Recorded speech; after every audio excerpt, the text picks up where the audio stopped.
नमस्कार दोस्तों, आप सभी का स्वागत है कहानी आपकी और मेरी ग्रहों की ज़ुबानी यूट्यूब चैनल के ऊपर। इसमें आज हम लोग जो बात करेंगे धनु लग्न के लिए कैसा रहेगा दिसंबर का महीना। इसमें गुरु जो है वो आपके लग्नाधिपति हैं। नवंबर के अंदर में वो आपके तृतीय स्थान के अंदर में आ गए हैं और उससे पहले वो अपनी नीच राशि के अंदर में थे, यानी कि मकर राशि के अंदर में विचरण कर रहे थे, जिसके कारण क्या था कि काफ़ी एक दबाव आपको देखने को मिल रहा था। धन की कमी देखने को मिल रही थी, जीवन के अंदर में कलेशों का भंडार भरा हुआ था। और धनु लग्न जो है वो अपने आप में जब लग्नेश कमज़ोर होता है या जब लग्नेश नेगेटिव हो जाता है तो अपने आप में जीवन के अंदर में काफ़ी सारे नेगेटिव रिजल्ट लेके आता है। साथ के साथ में शनि जो है, शनि की जो 7.5 चल रही है, मतलब अब जो है उसका एक अंतिम समय चल रहा है। मतलब आप देखेंगे तो शनि जो है वो करीब अप्रैल 2022 तक यहाँ रहेंगे। उसके बाद आपको थोड़ा सा रिलीफ देखने को मिलेगा। उससे पहले शनि वहाँ पे धन के अंदर में चल रहे हैं, धन की कमी लेके आ रहे हैं, कुटुंब का सहयोग के अंदर में दिक्कत लेके आ रहे हैं, खान पान के अंदर में परेशानी लेके आ रहे हैं। गुरु का तृतीय स्थान के अंदर में आना यानी कि उपचय स्थान के अंदर में आना। उपचय स्थान यानी इम्प्रूवमेंट करना, यानी कि आप जो है वो हमेशा ऑर्डर देने के हिसाब से उसमें चलते हैं और उसमें अब क्या है कि आपको चीज़ों को इम्प्रूव करने की ज़रूरत पड़ेगी। तो जो इम्प्रूवमेंट है उसके लिए एक समय लेना आना पड़ेगा। तृतीय स्थान के अंदर में कारक भाव नाशक वाली स्थिति रहती है। गुरु जो है शनि की राशि के अंदर में है तो गुरु जो है वहाँ का कारक तत्व को खो देते हैं। उनकी पंचम दृष्टि जो रहेगी 1 2 3 4 5, पंचम दृष्टि जो है स्पाउस के घर पे रहेगी। पंचम दृष्टि जो है वो आपके पार्टनरशिप के अंदर में रहेगी, व्यापार के अंदर में रहेगी। तो वो आपको एक सपोर्ट देखने को मिलेगा, धन की प्राप्ति वगैरह होने के सहारा मिलेगा। जब पंचम दृष्टि आपके सप्तम स्थान पे रहेगी, वहीं पे बुध जो है, जो उसके स्वामी हैं, उनकी भी दृष्टि रहेगी। बुध जो है करीब धनु राशि में 10 दिसंबर से अगर आप देखते हैं और 30 दिसंबर तक वो वहाँ रहेंगे। तो वहाँ पे आपको बुद्धि के द्वारा, स्पाउस के द्वारा, आपको जो है बाहर की दुनिया के द्वारा आपको एक सहयोग देखने को मिलेगा। और बुध के घर के ऊपर में उनका मूवमेंट रहेगा। साथ में गुरु जो है 1 2 3 4 5 6 7 सप्तम दृष्टि से नवम स्थान की तरफ में देखेंगे, यानी कि भाग्य के स्थान में देखेंगे। भाग्य बहुत इंपॉर्टेंट है। भाग्य, क्योंकि आपकी कुंडली जो है वो भाग्य के द्वारा बहुत चलती है। आप एक तरह से बहुत लकी लोगों में से आते हैं। बहुत बड़ी परेशानियां होती है, उसमें से आप अपने भाग्य के दम पे निकलते हुए आपको कई बार देखा गया है और इसका रीज़न भी ये है। और सूर्य जो है वो भाग्य के कारक हैं। वो अभी अष्टम राशि के अंदर में आए हुए हैं 12वें स्थान पे। तो एक तो मंगल की राशि है, अष्टम स्थान है। 8वां स्थान जो होता है वो एक तरह के लॉस का होता है। और सूर्य का वहाँ पे जाना, हॉस्पिटल के लिए लेके जाना, हॉस्पिटल के लिए, सेहत के लिए ध्यान देने की ज़रूरत पड़ेगी। तो ये 17 नवंबर से 16 दिसंबर का समय जो है हेल्थ के लिए ध्यान देने की ज़रूरत पड़ेगी। गवर्नमेंट रिलेटेड कामकाज में ध्यान देने की ज़रूरत पड़ेगी। आध्यात्म के अंदर में देखिए, नवम स्थान जो है वो आप देखेंगे तो आपके सत्संग का भी है। जो आप मेहनत कर रहे हैं या जो आपकी एक पावर जा रही है, उसकी जो आपके आध्यात्म ग्रोथ है उसको भी लेके जा रहा है। साथ में सूर्य भी वहाँ पे अब चले गए हैं। तो सूर्य जो लेके गए हैं तो वो हेल्थ के लिए आपको काफ़ी उनकी उपासना, सूर्य की उपासना आपके लिए करना सही रहेगा, क्योंकि आपके 12वें स्थान में है, लग्न से 12वें स्थान में है और वहाँ पे मंगल ने भी ज्वाइन कर लिया है। मंगल जो है मूल त्रिकोण राशि के स्वामी हैं। मंगल जो है पंचम स्थान के स्वामी है और वो आपके अष्टम स्थान के अंदर में है। तो संतान के लिए भी एक चिंता जो है वो लेके आता है, संतान के लिए भी एक चिंता लेके आता है। मंगल की चौथी दृष्टि 1 2 3 4, मंगल की चौथी दृष्टि जो है वो आपके गुरु के ऊपर में है। और मंगल की चिंता आप इसलिए भी देख सकते हैं क्योंकि पहला घर जो है वो मूल त्रिकोण का है। मूल त्रिकोण राशि रहती है मंगल की, जो है मेष राशि जो है वो मूल त्रिकोण की रहती है। तो अष्टम का उतना प्रभाव नहीं रहता, बट पंचम के प्रभाव और रिजल्ट्स जो है वो ज़्यादा लेके आता है, क्योंकि वो केंद्र के त्रिकोण के अंदर में आती है मंगल की ये राशि।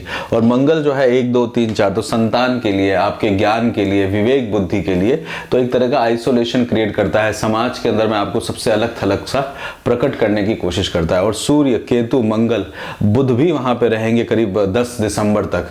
तो 4 ग्रह आपके 12वें स्थान पे, व्यय के स्थान में। तो सेहत के प्रति कॉन्शियस हो जाइए, सेहत के लिए ध्यान देने की ज़रूरत है। और शनि ऑलरेडी यहाँ पे बैठे हुए हैं और शनि जो है वो शुक्र के साथ बैठे हुए हैं। 9 दिसंबर के बाद में जो है शुक्र के साथ में रहेंगे और यहाँ वक्री हो जाएंगे। शुक्र जो है 19 दिसंबर को आपके वक्री हो जाएंगे। शुक्र आपके लिए जो है मित्रों के स्वामी है, तो मित्र आपके कभी शत्रु हो जाते हैं, कभी शत्रु मित्र हो जाते हैं। आपके लिए रोग ऋण और शत्रु, मतलब ये शत्रुओं का स्थान है, छठा स्थान, और 11वां स्थान जो है वो मित्रों का स्थान है और वहां पे शुक्र की राशि रहती है। तो शुक्र और गुरु की आपस में बनती नहीं, तो शुक्र और मित्रता वो देखने को आपको मिलेगी। वो मिला जुला असर जो रहेगा, साथ में कुटुंब की तरफ से भी शत्रुता का उत्पन्न लेके मेटेरियलिस्टिक लाइफ की तरफ या जो भी ग्रोथ है तो वहां से सपोर्ट लेने की आपको जरूरत पड़ेगी। तो इस समय में आप शुक्र के उपाय अवश्य करिएगा और सूर्य के मंत्र जरूर सुनिएगा। सूर्य के मंत्र या वैदिक मंत्रों का उच्चारण करने से हेल्थ आपकी सबसे इंपॉर्टेंट है, उसको आप ध्यान देंगे, बाकी सब चीजें अपने आप लाइन पे आएंगी। जैसे ही मंगल का मूवमेंट लग्न के ऊपर में आएगा तो संतान के प्रति जो चिंता है वो आपकी कम हो जाएगी। तो 17 जनवरी के बाद में आप देखेंगे तो संतान के लिए चिंता जो है वो आपको कम होती हुई दिखेगी। और गुरु धन की जो आप कमी देख रहे हैं तो शुक्र के लिए आपका व्यय इस समय बढ़ता हुआ दिखेगा, तो उसकी ज़्यादा विशेष चिंता करने की आवश्यकता नहीं है। जैसे ही शुक्र का मूवमेंट 31 दिसंबर के बाद में चेंज होगा, जब शुक्र वापस दोबारा लग्न के ऊपर में आएंगे तो वहाँ पे आपको मेटेरियलिस्टिक लाइफ की तरफ जो आपका ध्यान जा रहा है वहाँ पे आपको एक चेतना दोबारा से आएगी। और वहां पे आपको जो है, जो शुक्र जो है वो प्रेम को करते हैं और जब वक्री हो जाते हैं तो एक तरह से वो लस्ट को रिप्रेजेंट करते हैं, तो वो चीज का आपको सावधानी रहनी पड़ेगी। यात्राएं आपकी लेके आ सकते हैं गुरु यात्राओं के अंदर में भी आपको डाल सकते हैं। तृतीय स्थान है, देखिए ये कर्म का स्थान है, धर्म अर्थ और काम। काम मतलब डिजायर मतलब आपकी महत्वाकांक्षा, और महत्वाकांक्षा यहाँ से शुरू होती है आपके तृतीय स्थान से। तो आप देख सकते हैं कि 10वें स्थान से देखा जाता है कि कितनी बड़ा महत्वाकांक्षी व्यक्ति है और तृतीय स्थान से देखा जाता है कि उसकी महत्वाकांक्षाओं का प्रारंभ कहाँ से हुआ है, तो वो आपको देखने को मिलेगा। और यहाँ पे आपके शनि की राशि आती है, ज्ञान को प्राप्त करने के लिए आपकी महत्वाकांक्षा रहती है। कुंभ राशि आती है, तो कुंभ जो है वो ज्ञान का भंडार है, तो वहां पे आप जो है ज्ञान के लिए कार्य करते हैं, ज्ञान के लिए आपकी महत्वाकांक्षा आप बढ़ते हुए देखते हैं और वहां पे कर्म करना पड़ता है, ज्ञान प्राप्ति के लिए कर्म करना पड़ता है और लग्नेश का यहाँ पे होना पड़ता है। तो ये जीवन के अंदर में ज्ञान जब लिया जाता है जब आपको किसी तरह की कमी महसूस होती है, उस कमी को दूर करने के लिए लग्नेश का यहाँ पे मूवमेंट हुआ है, यहाँ पे उसको बाहर निकलने के लिए उनका एक मूवमेंट रहेगा। इसमें बात करते हैं चंद्रमा की पोजीशन से कि चंद्रमा जो है वो आपके तुला राशि के अंदर में रहेंगे 1 और 2 तारीख को। 1 और 2 तारीख को मित्रों के साथ में, घर परिवार के साथ में, अपने ऊपर मटेरियलिस्टिक लाइफ के ऊपर में 1-2 तारीख को आप समय बिताते हुए रहेंगे। 3 और 4 तारीख को 12वें स्थान में रहेंगे। सेहत का ध्यान देने की जरूरत है, इस दिन विशेष करके ध्यान देने की जरूरत है। सूर्य की डिग्रीज भी जो है वो 14-15 डिग्री के ऊपर होंगी, मतलब बहुत सेंटर में होंगे सूर्य भी वृश्चिक राशि में। और केतु जो है, केतु और राहु केतु का एवरेज वैल्यू लिया गया है, तो उसमें 7 डिग्री से 5 डिग्री की तरफ में उनका मूवमेंट रहेगा, मतलब इन बिटवीन 6 डिग्री तक में उनकी स्थिति रहेगी। और मंगल जो है, मंगल उस समय में आपके 7वें स्थान में रहेंगे, तो संतान के लिए आपको कार्य करने की आवश्यकता पड़ेगी। 3 और 4 तारीख को जो है विशेष करके सेहत का ध्यान देने की आपको जरूरत रहेगी। 5-6 तारीख को आप इंप्रूव करने का कोशिश करेंगे, उस दिन रीगेन करने की कोशिश करेंगे। छोटा मोटा आपको मान सम्मान, और पहले घर के अंदर में चंद्रमा रहेंगे। चंद्रमा जो है वो आपके लिए 8वें स्थान के स्वामी है, तो आपके भाग्य का लॉस होते हुए वो बचाते हैं, तो इस दिन भाग्य का सपोर्ट लेने का कोशिश आपको भाग्य का सहायता देखने को मिलेगी अपने आप में। 7-8 तारीख को चंद्रमा जो है वो आपके द्वितीय स्थान में रहेंगे, मकर राशि में रहेंगे 7 और 8 तारीख को। 7 और 8 को मकर राशि में शनि का मूवमेंट रहेगा। घर परिवार कुटुंब धन के लिए आपका व्यय होते हुए देखेंगे। भावनाओं में ना बहिएगा, वो विशेष करके ध्यान देने की जरूरत है। 9 और 10 तारीख को चंद्रमा आपके तृतीय स्थान पर रहेंगे। यहाँ पे एक समय रहेगा आपके लिए डेवलपमेंट का, अपनी डिजायर को, अपने पॉइंट को प्रूव करने का आपके लिए समय व्यतीत होगा। 11 और 12 तारीख को चंद्रमा आपके हृदय के स्थान में रहेंगे। हृदय के स्थान में रहेंगे, आपकी भी क्या द्वि स्वभाव राशि है और हृदय में भी क्या द्वि स्वभाव द्वि विचार चलते हैं, तो उन दोनों विचारों के ऊपर आने की कोशिश करेंगे। आध्यात्म की तरफ में आपका ध्यान जाएगा और आपके आध्यात्म की राशि के अंदर में, हृदय के अंदर में आध्यात्म का बड़ा रोल रहता है, तो वो आपको एक सपोर्ट करते हुए रहेगा। आप अपने ज्ञान को बढ़ाने का कोशिश इस दिन करेंगे। 13, 14 और 15 तारीख को संतान के घर में, नॉलेज के घर में, यहाँ पे आपके चंद्रमा रहेंगे। उस समय में सेहत, संतान की सेहत का आपको ध्यान देने की ज़रूरत पड़ेगी। साथ के साथ में अपने विजडम, विवेक को भी कार्य कर लीजिएगा। और बहुत इस दिन जो है आपके लिए, ये दिन जो है एक स्ट्रेटेजी बनाने के लिए काम में रहेगा। ज़मीन या उसके रिलेटेड काम काज करते हैं तो वहाँ पे आपको ध्यान रहेगा। कुछ यात्राएं भी आपके लिए आ सकती है। 16, 17 तारीख को चंद्रमा आपके छठे स्थान में रहेंगे, राहु के घर में रहेंगे। इस दिन आप शत्रुओं पर विजय प्राप्त करते हुए देखेंगे। राहु जो है ऑलरेडी वहाँ पे बैठे हुए हैं और ये दिन आपके लिए पूरी तरह से शत्रुओं के ऊपर में या ऋण और उनके ऊपर में काम में जाएगा। रोग, ऋण और शत्रुओं के लिए छठा स्थान रहता है। 18 और 19 तारीख को चंद्रमा सप्तम भाव में जाएंगे और 20 तारीख तक वहीं पे रहेंगे मिथुन राशि के अंदर में। स्पाउस के लिए, पार्टनरशिप के लिए आपका जो है समय जाएगा और वहाँ पे आप जो है स्पाउस के लिए, आपकी जो बाहर की जो जीवन है वहाँ पे आप मेल मिलाप करते हुए अपने जीवन को व्यतीत करेंगे। सेहत का ध्यान देने की जरूरत है क्योंकि सप्तम स्थान जो है मारक स्थान भी रहता है और अपने से 12वें स्थान में चंद्रमा रहेंगे तो जुकाम वगैरह इस तरह की चीज़ें ध्यान देने की ज़रूरत है। सर, बुध जो है लग्न के ऊपर में आया तो सर दर्द वगैरह का प्रॉब्लम भी क्रिएट करते हैं। 23, 24 और 25 तारीख, 21 और 22 तारीख को अष्टम स्थान में रहेंगे।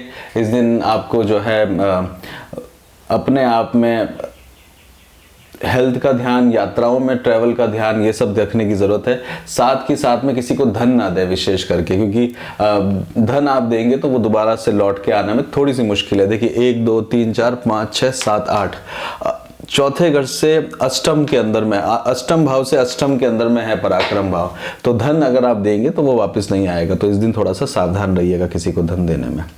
23, 24 और 25 तारीख को यात्राएं आ सकती है। भाग्य का सपोर्ट देखने को मिलेगा। इस दिन जो है सूर्य आपके लग्न में आ जाएंगे तो ये समय आपके लिए चेंज हो जाएगा। जब धन 17 दिसंबर के बाद में एक समय के अंदर में परिवर्तन दिखेगा, आप काफ़ी एक एग्रेसिव दिखेंगे, भाग्य का सपोर्ट देखने को आपको मिलेगा और चंद्रमा का यहाँ पोजिशन रहेगी तो ये आपके लिए एक अच्छे दिन की तरह आप समय को बिताते रहेंगे। 26, 27 तारीख को पराक्रम आपके दसम स्थान में रहेंगे तो यहाँ पे आप केंद्र के अंदर में रहेंगे। दसम स्थान और केंद्र के अंदर में रहना यानी कि आपके लिए जो है एक कैलकुलेटिवली काम आप करेंगे, साथ के साथ में एक ग्रोथ होते हुए आप इस दिन अपने आप को देखेंगे। 28 और 29 तारीख को आप देखेंगे तो आपके सप्तम राशि के अंदर में यानी कि तुला राशि के अंदर में चंद्रमा का मूवमेंट रहेगा। आप मित्रों के साथ में कार्य करते हुए दिखेंगे। आपकी डिजायर्स जो है, लाभ स्थान है तो यहाँ पे आपको फायदा होते हुए देखने को मिलेगा। शत्रुओं को अपना बनाने की आप कोशिश करेंगे। 30 और 31 तारीख को 12वें स्थान में रहेंगे। 30-31 का समय जो है आइसोलेशन का रहेगा। किसी तरह का आपका सूनापन आपके मन में रह सकता है, उस तरह से आपका समय व्यतीत होगा। किसी बड़ी जिम्मेदारी के साथ आपके ऊपर जिम्मेदारी रहते हुए भी मन में सूनापन आपको देखने को मिलेगा। हेल्थ के लिए बात करते हैं आपके आगे, तो हेल्थ जो है ओवरऑल आपको ध्यान रखने की ज़रूरत है। एजुकेशन के अंदर में आप जो एफर्ट्स करने की ज़रूरत पड़ेगी आपको। विवाह के लिए प्लान कर रहे हैं तो उसके लिए समय ठीक चल रहा है। किसी से प्रेम करते हैं तो वहाँ के लिए आपके लिए समय ठीक है। संतान के लिए प्लान कर रहे हैं तो संतान के लिए आप प्लान कर सकते हैं। जॉब के लिए अगर आपको देखा जाए तो जॉब के अंदर में आपको चेंजेस हो सकते हैं। विदेश अगर जाने का मौका मिले तो इस समय विदेश जाने का बहुत अच्छा मौका है। संतान के लिए भी विदेश जाने का अच्छा मौका है। बिजनेस के अंदर में अगर आप देखते हैं तो व्यापार के अंदर में सोच समझ के खर्चा करिएगा, वो आपको लिए सावधानी रहने की ज़रूरत है।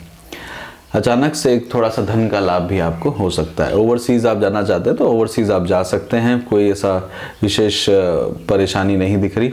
घर अगर आप जाना चाहते हैं तो घर जाने के लिए भी एक समय बना हुआ है, बट घर में जाने पर थोड़ा सा किसी कारणवश दुख के कारण आपको घर जाना पड़ सकता है, ये इसलिए सावधान रहिएगा।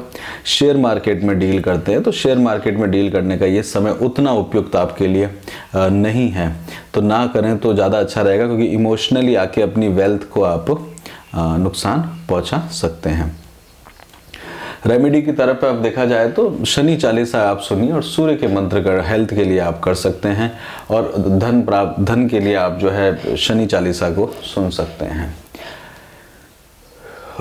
इसी के साथ ही यहीं पे रोकते हैं धनु लग्न का। अगर आपको पसंद आया हो तो लाइक करिए, शेयर करिए। अभी तक अगर आपने सब्सक्राइब नहीं किया है तो सब्सक्राइब करिए। आपके कमेंट जो होते हैं या लाइक बटन जो होते हैं वो भी काफ़ी प्रोत्साहन देते हैं, और उससे समझ में आता है कि आपको ठीक लग रहा है, तो उसमें काफ़ी चीज़ें हमको बताने का भी इंटरेस्ट आता है। अपना खूब ध्यान रखिए, खुश रहिए। जय श्री राम।